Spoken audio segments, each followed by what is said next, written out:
What's Behind the Door? Narration and short story by KB Hurst.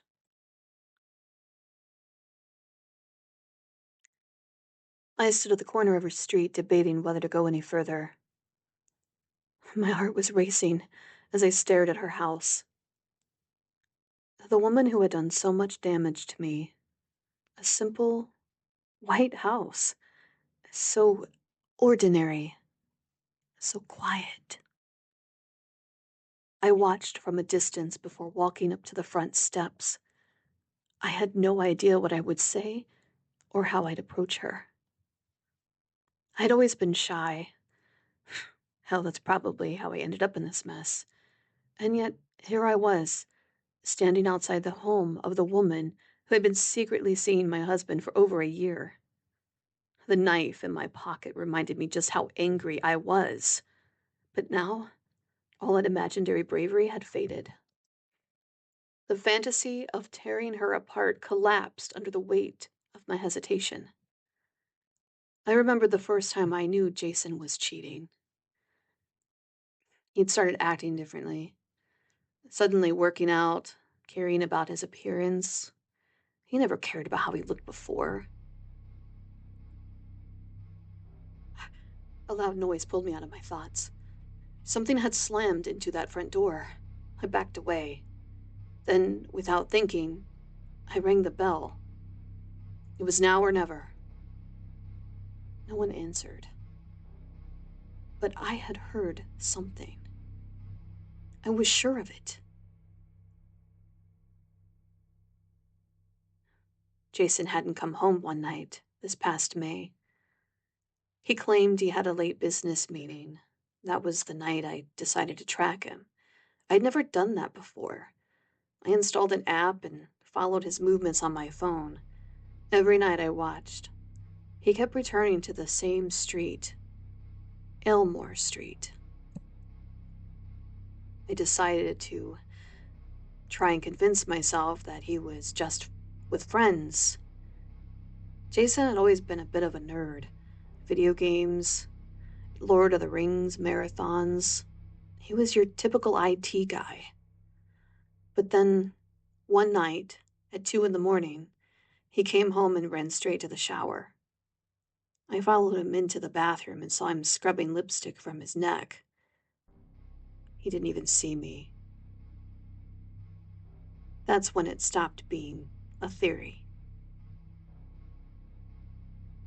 I had to know who she was from that moment. Who was taking him from me? I started following him, pretending to run errands while trailing him in my other car, watching everything. Another bang inside the house broke through the memories. I saw it again, so clearly.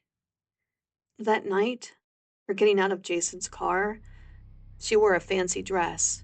He had on the black suit I had bought him for my cousin's wedding. She had long, strawberry blonde hair and pale green eyes. She was taller than me, prettier.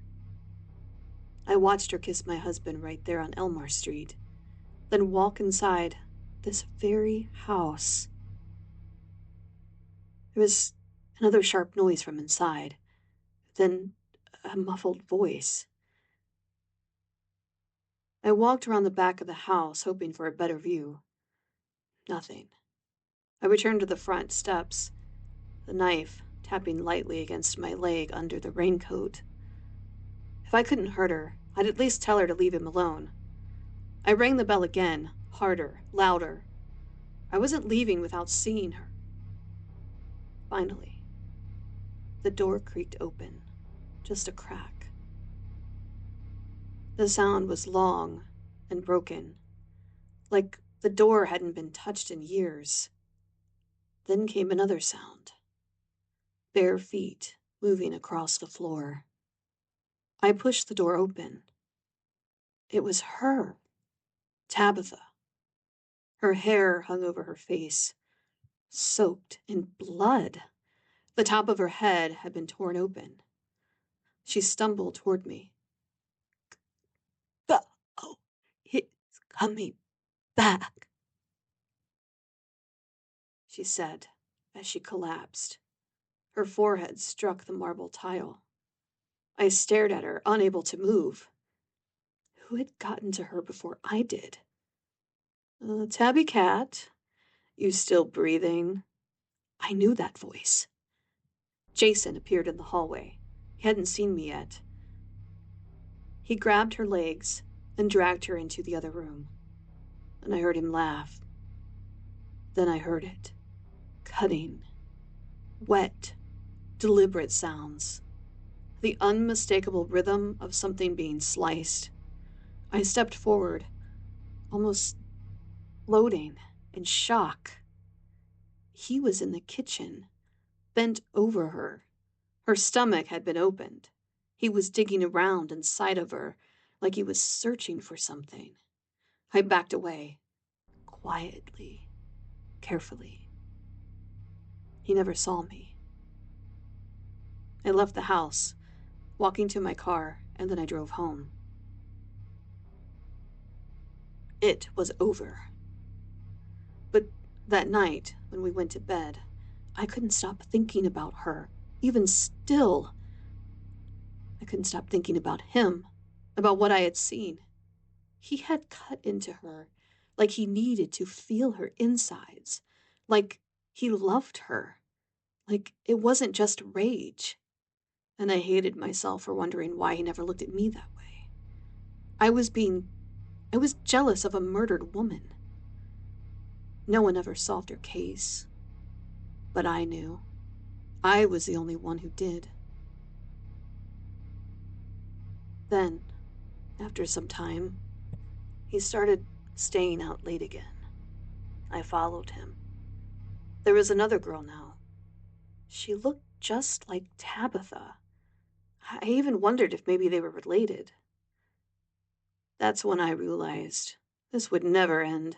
He would keep doing this, again and again.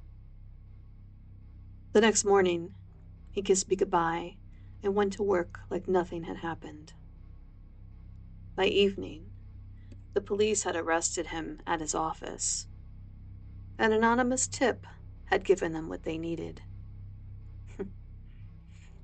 So I don't worry about Jason anymore. He's surrounded by 7 miles of concrete.